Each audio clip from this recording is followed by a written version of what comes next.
Voto do amanga bundeme ya pfunzo. Vari education is the key. Vachiyamba ngachisimane. Ana maduva usungofunza ya auchitu kashango. Yamba ngauri na misanda no maduva vave ya panda vavafunza yao.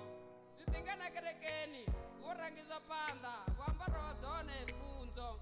Yamba vambara one majasi ya pfunzo. Ndizva maduva ano vananga toda pfunzo.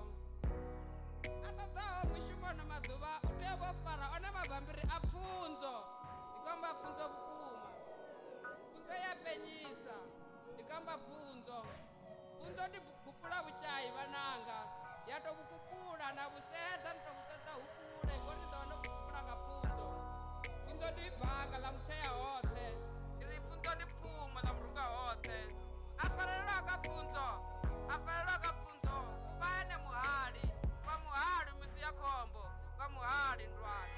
Wa muhali kamishumo. Wa muhali otona timula hone. Gori uba muhali ka pfunzo.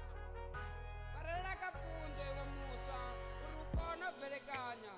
Ukono posaga kumulomoni na vana vau. Umachelo hau uka pfunzo. Usi pfunzo zwayo ya shitaratani. Ikamba pfunzo iwe nalo magudezini. Une wadedezwa nga vakoni. Wosu totombezao. Venda lisi uri pfunzo panda. Pfunzo panda ka iwe musa wa Afrika Chipembe.